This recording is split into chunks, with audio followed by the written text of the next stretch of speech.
INFJs are better than INTJs because, okay, I have nothing else. I just wanted to find another reason, but I guess I'm out of reasons, so maybe INTJs are better.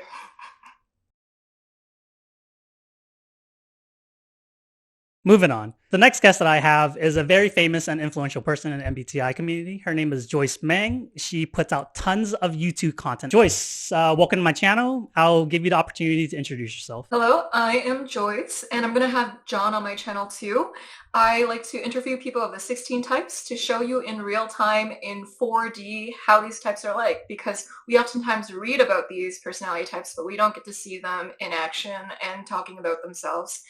And so it's almost a Humans of New York style of YouTube channel where you get to hear people's real stories. If you've never been to Joyce's channel, Joyce has over 100 videos. She has a lot of talks, especially with people of different community types. She has a video for INTJs, a video like 6 INTJs together. Then she breaks it down to INTJs with INTPs, and then she breaks it down to like intuitives and sensors. So if you have any questions or if you feel as if you don't fully understand how certain types interact with each other, Joyce's channel is the perfect place to go. I've personally been watching it for years and I enjoy it. So the whole purpose of this video is honestly to be as boring as possible and to actually understand the other type. She's an INFJ, and let's just have fun. Let's just lollygag and chit chat about whatever. And the second thing that I also want to address in this video, what makes the INFJ so unique? Before we begin, Joyce, are you ready to engage with your FI? Yeah, I'm ready to be put on the grilling seat. Guys, the hot seat. Guys, I don't think she's ready. she ain't ready for this. I don't think I'll ever be ready, but we'll do this. And you're in the hot seat for all INFJs, by the way. You are the queen of INFJs, whatever you say right now. All INFJs that are watching my videos will automatically assume that this is exactly how an INFJ would react. So no pressure. Yeah, but all the pressure at the same time. Yeah. First question. And this is actually a two-part question. They say that INFJs are very reserved, guarded, and very quiet people. So the first question I have for you is that true? And the second part of this question is, how old were you when you had your first period? Yeah, I think a lot of INFJs are reserved, as a lot of introverts are. And I think that we might put our introverts in general, I find they put on the serious face first, and when they get to know you or they feel comfortable, they feel more alive to be able to be goofy and silly around you. Mm-hmm. Whereas it takes a truly individuated introvert to be able to be goofy on the spot, and I think that's the sign of someone who's really grown themselves. INFJs can want to set a warm environment for people, so they give off a really warm relational vibe, but it's hard to feel really close to them because they share 5% of their thoughts. It's like with their period, they don't want to just tell you. Wait, you're actually going to answer that question? It was a joke. Yeah, no, please keep going. Keep going. You don't know an INFJ until they've told you when they have their period and how they have it. Oh, nice. The second question I have is, how does it feel to be INFJ knowing that you are the less superior NI Dom compared to the INTJ? And since there's only 2 NI Doms, you guys are last place. Exactly, but by being last place, we are first place at being last place. So in a way, we still beat you there. Out of the NI DOMs, the INTJ and the INFJ, who is the more misunderstood, and who believes that they are more misunderstood than the other type? I think these 2 types are equally as misunderstood. The INTJs just don't care. So for you guys, you take it better. You take it like a man. No, that's kind of sexist. So we don't care. She just said we don't care. She just said we don't care, guys. Or you care, but you show it less than the INFJs too. The INFJs are just more open about being misunderstood because almost we believe that we found our community, so we can say our emotions out loud, whereas an INTJ either doesn't care or they don't care to tell all their emotions to everyone at all times. Whereas feelers can be a little bit more emo. So we just vocalize being misunderstood more, because then the other INFJ will say that they're misunderstood, and then it'll create camaraderie. So that's how we create friendships. It's, you know how people trauma bond? The INFJs and the subreddits in the Reddit, they misunderstood bond with each other. Mm-hmm. So Anyways, I'm trying to be silly, but I think I'm offending everyone, right? No, no, this is great. We're misunderstood by INTJs because you guys think you're the best of the NI DOMs, but We really are. we're the best of the NI DOMs. So No, you're they're not. misunderstanding us. Why are INFJs better than INTJs? We're cuter when we're clumsier. We are Cuter when we're clumsier? like physically. Maybe if we bump into a door and we get bruises, it's just more lovable. We're willing to do way more stuff for free. An INTJ's TE will eventually kick in and realize their metrics are not lining up for their life, whereas an INFJ will be your free counselor until they get resentful. So we beat you at being easy to use for free. I'm kidding. Easy to use for free. Yes, and then it helps us synthesize piercing insight. So over time, by being used and abused, we become ancient old souls that are out of this world. That's how I like to rationalize it to myself. We have an easier time naturally absorbing and understanding people's emotions and caring for it in a genuine way, not just as a tool, which INTJs can turn on their FE, but more in a toolish way. It We is a tool. are, yeah, we're able to care for people because we are able to feel empathy for them. And we feel bad when we cut off the warm relationship between us and another individual. So in a sense, we feel more responsible for the emotional environment and we feel more responsible for group well-being without tying it to an end goal like an INTJ would. So we care about people as a means to themselves, whereas an INTJ may care about their inner circle of people, but sometimes them showing emotional expression can be a way to reach a certain goal for some INTJs. So we're more humane. I'm kidding. I'm just trying to offend people now. This is apparently when I'm trying to be silly, I just let out my TI in a way Yeah, where I'm you're trying. not doing a good job. We're TE users. You need to tackle FI. Yeah, so INTJs are deeply emotional people, but you don't see it beyond their a thousand-yard stare and their emotionless face. So they almost give off an incongruent. They are very passionate and or they have a deep well of values and feelings, but you don't see it beyond the robot exterior. And sometimes they'll try to trick people into seeming like they have less emotions than they actually do. So an INTJ is motivated by their FI, but you don't always see it because it's private and reserved within themselves. Whereas for the INFJ, we actually put our emotions out there and we don't always know what we feel. So for some INFJs, they might be confused by their own emotions or see it as irrelevant because they're focused on another person's emotions so much. I guess we're both awesome in our different ways. I guess the people who exclusively love you, they know your FI core.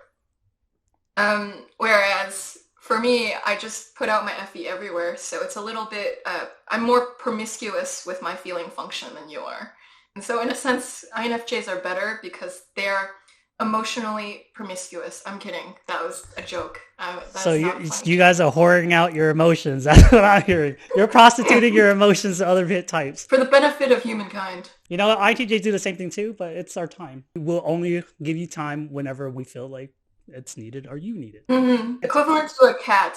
You have to wait for the cat to come to you, and so that when they want. Whereas the INFJ, INFJs are like a bush. Like they're there, right? Like they're there to give you shade if you need it, but like they're not out there like a tree, like a ESFP tree. yeah, INFJs are like a bush in the sense that they might cut off parts of themselves to connect with you more or to be better to you in the way that's not authentic to them. And they don't realize until it goes too far because they're not always in tune with how they feel, so they can neglect how they feel until it gets to a tipping point. We are a bush because we're easy to shape.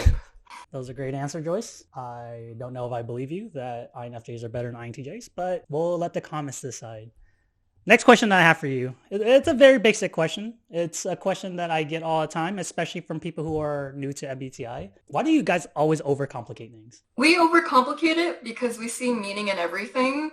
And sometimes when you look at something, a frog is really a frog, or a leaf is really just a leaf. And you can leave it at that for the Duh. ESTP or ESFP.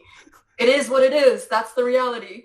Whereas for the INFJ, it's so much more. It's indicative of this deeper, piercing insight that I have.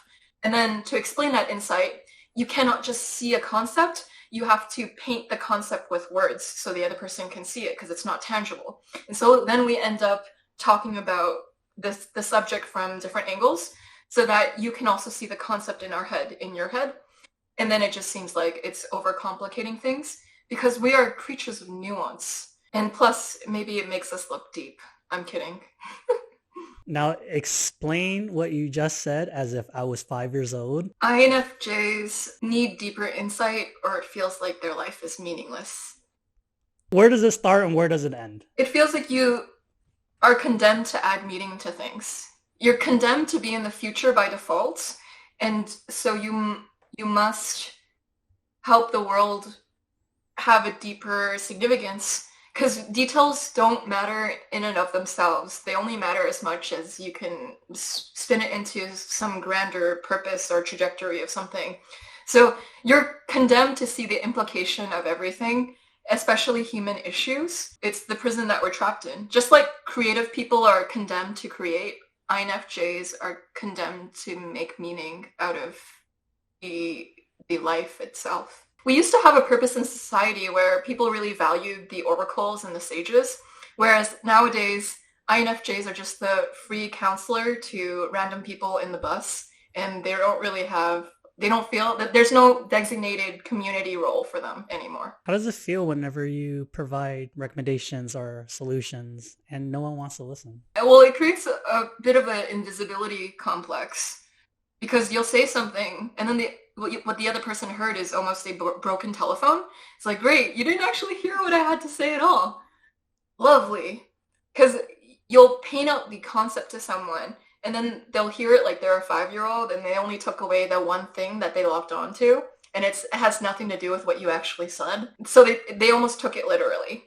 Mm-hmm. And so you're left feeling lonely because the concepts that you say or the abstractions you say are taken as a physical, tangible thing. And they're like, oh, that thing. And it's like, that's not what I was talking about at all. And so that's why INFJs are misunderstood and go to Reddit as their home. How do you know that your feedback is the correct thing to do, that they're actually the one missing out by not following it, as opposed to the opposite? They're actually doing themselves a service for not following your recommendation. Because INFJs are better than INTJs and they know what's right for you. You want to make sure your marriage will work out 30 years from now? Consult an INFJ. That's a great segue into our next question. INFJs, why do you guys have such a difficult time finding a relationship? I think it's the deep desire for us to not settle because we can picture how a relationship would be ideally or the greatest potential of a relationship or how a relationship will be and could be. It's hard to just accept any form of relationship because you know that a part of you wants to self-actualize all the time. I find with intuitive types in general, they have the Maslow's hierarchy of needs turned upside down. So they have a deep desire to self-actualize at all times, and they don't know what to do with that. And so when they feel like their relationship doesn't add to their ability to self-actualize, it can feel like the other person isn't contributing to the most meaningful part of your life. And so a lot of people want their romantic partner to be their partner in crime. And what an INFJ or what I consider to be a partner in crime is someone who's able to grow you. I almost relate like a bush, falling in love like a bush. Yeah, grow you like a bush. Yeah, that's my spirit tree now. I mean, you know it. A bush is a weed. She doesn't know that though. Hey, you were trying to insult me the whole time. That's botany. That's botany 101. So shrimp are the cockroaches of the sea, but people still love them. Lobsters are cockroaches of the sea, but we still see them as the most prized sea creature that's priced at such a high cost. So in the same way, although bushes are weeds, you're not doing a good job selling. You're comparing yourself to the cockroaches of the sea. That's not a good comparison, Joyce. In the same way, we are valuable because we're still great even if we're weeds. We're weeds to some people, but a bush can be a prize-winning bush if you're going to a bush fair where people are creating bush sculptures. Since we're already on the topic of relationships, why haven't you made a video about your own personal advice on relationships? I think like the strengths and weaknesses in relationships are predictable based off of MBTI type, but the overall quality of it depends on the person's soul and if you jive with their essence as a human being, which is a little separate than their type too. Mm. So I want to make relationship videos. I just don't want to send the signal that people should only date a certain type or that they're ruined if they're with a certain type. I don't want to be responsible for being the Dr. Phil of a relationship and telling people to break up with each other. Yeah, he's a piece of shit, by the way. I don't know if you're a Dr. Phil fan, but he's a piece of shit. I don't want to be a weed in their life. I don't want to be a bush in their life.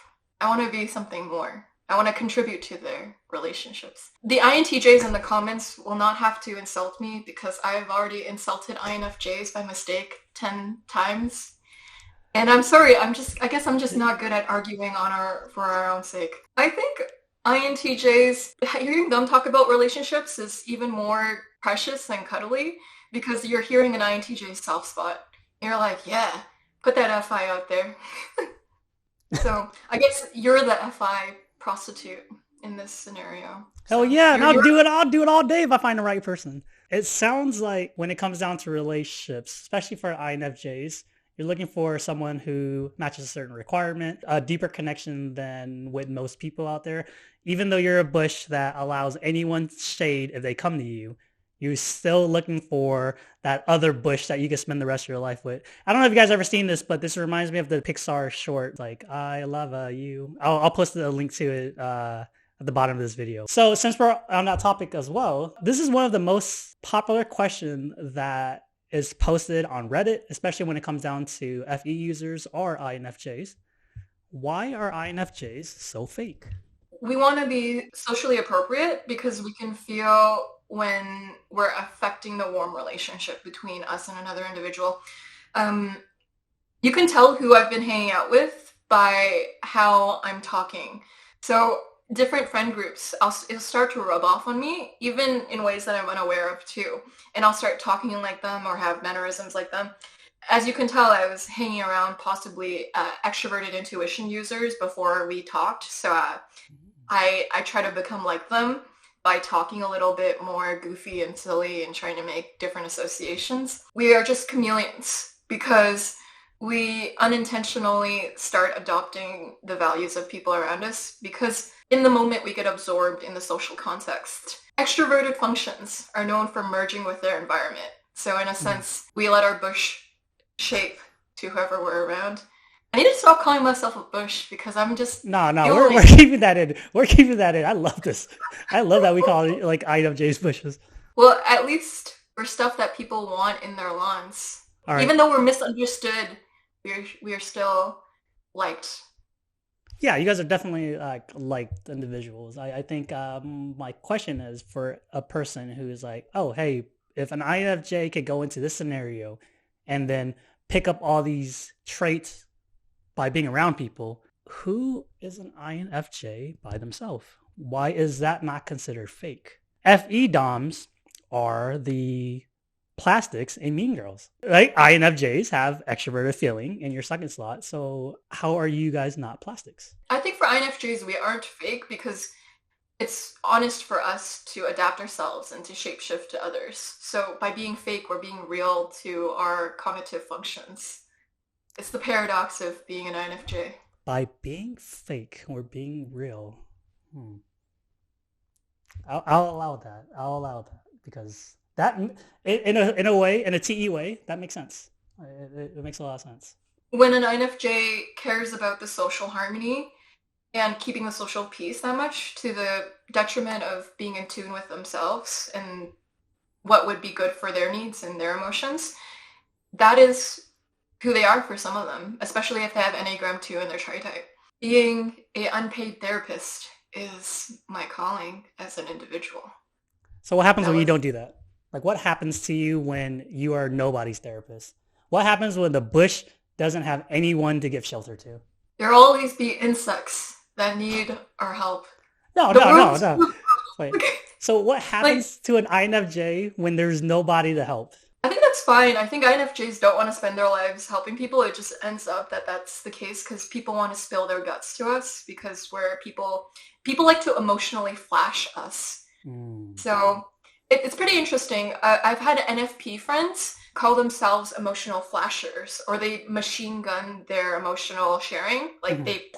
they vomit it. Yeah. Whereas for Yeah. INFJs, when they ENFP is share, looking at you. and for me, what I'll do is I'm like a sniper gun with sharing. So when I actually share my emotions, it's very intentional, and it's like you get past one wall, there's still 99 walls, but I share with you more. And so I'm kind of like a clam that needs help with opening up the shell. You need to get like a big crowbar and just open it up to really get to know me, Mhm. which is why extroverts tend to succeed more at that because they're pushier and they jump more, they look before they're leaping. Like an ENFP is like, I will pry open that clam. INFJs are warm clams because they come off as very friendly and like they seem like people who would share or just because they create such a nice environment, but they're actually kind of distanced in a way from the people they talk to too.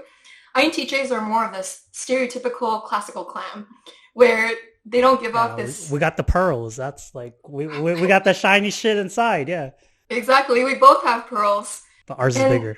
so we seem fake because we never share about ourselves. But that's because it takes a while for us to truly open up with another person. But we give off a warm, fake signal. So it's almost like a little bit of a cooling demeanor because INFJs can be warm, they can make space for you, but they're like a mirage. They're like this mist, this fog that you don't really know this person. There's a mystery to this person. And so we're just fake because we're very selective with who we open up to.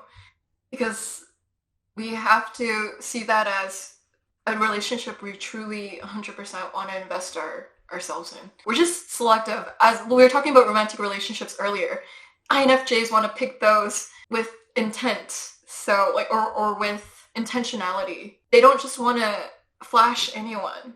They want to be able to open up to the right people. No, I'm not throwing shade at the ENFPs. That's a great method too. No, It's you're just not not. throwing shade. That's why ENFPs always end up with like INTJs and INFJs, right? It's because we like flashers. Yeah.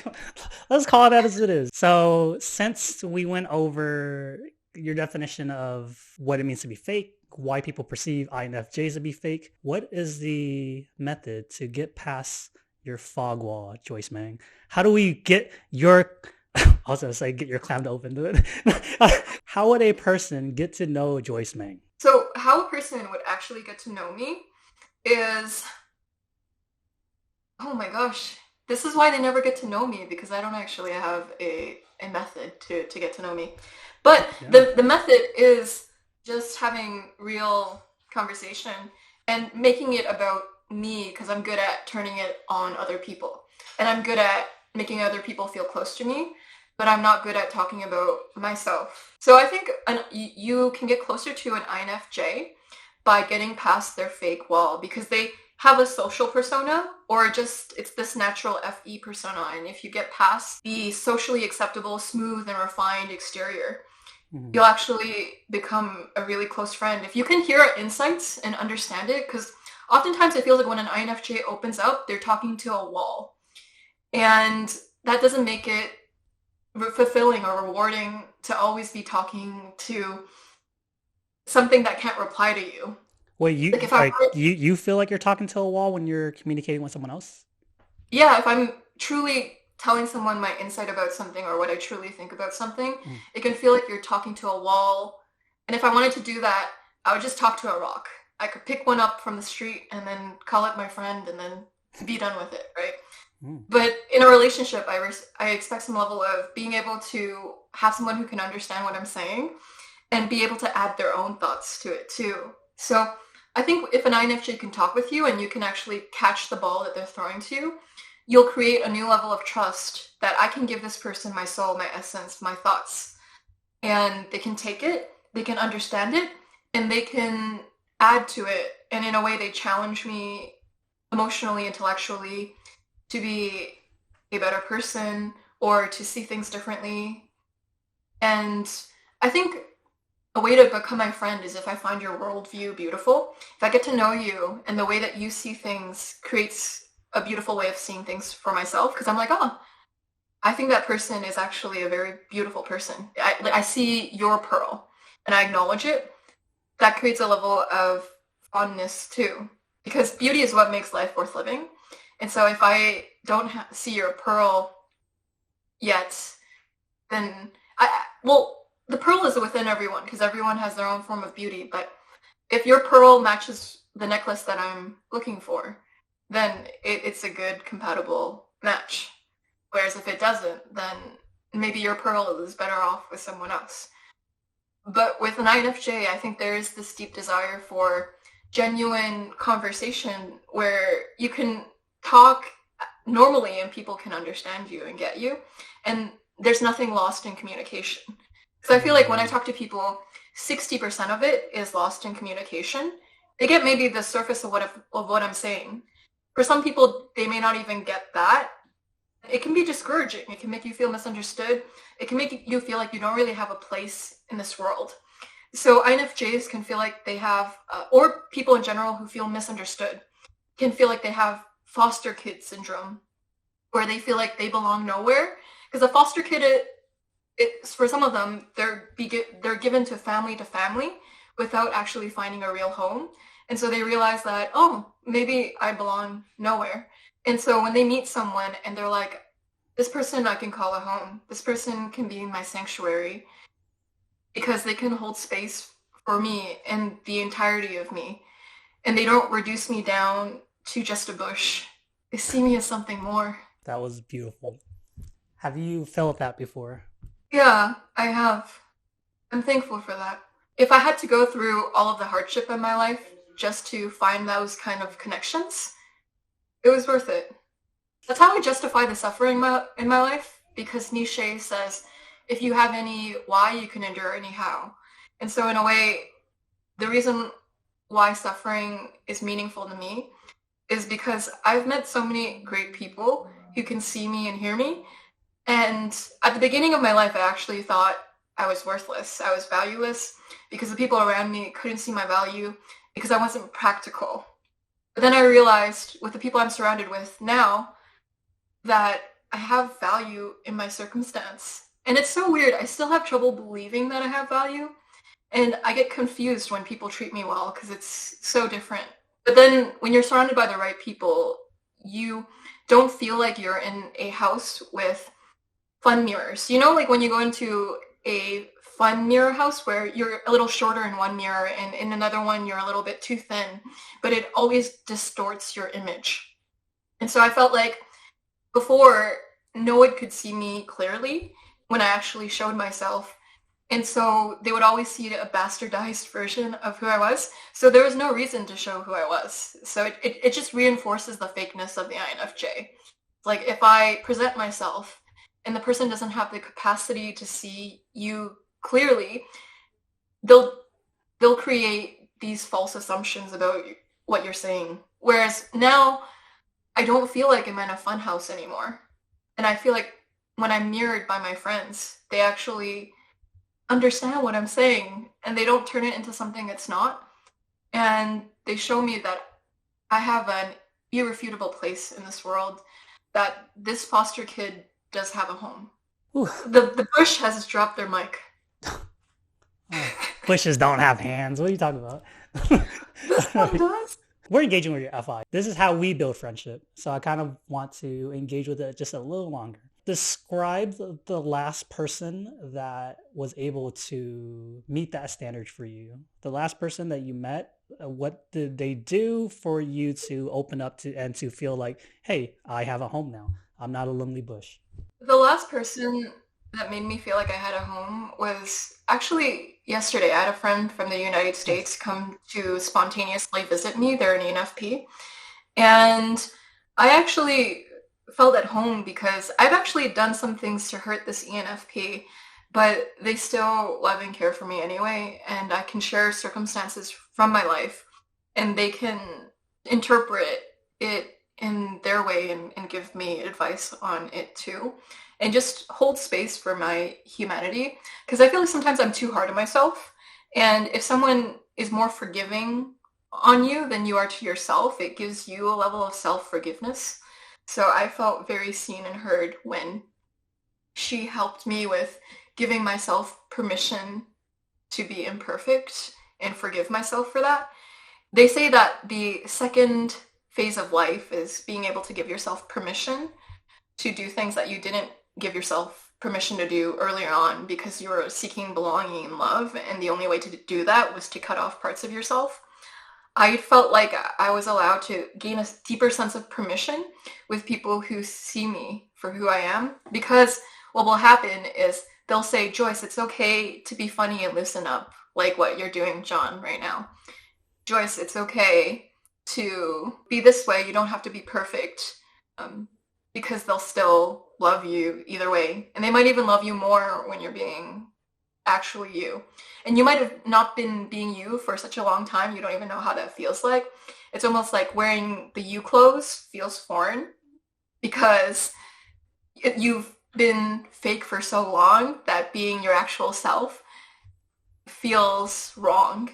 And Mm-hmm. so your friends are people who actually give you permission to sink deeper into what makes you glow up, what makes you alive, what gives you purpose. They see that in you.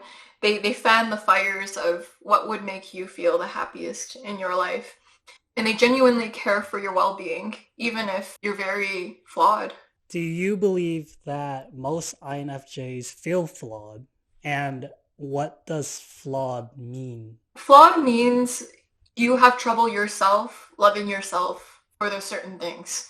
It's things that you would consider a wart in yourself.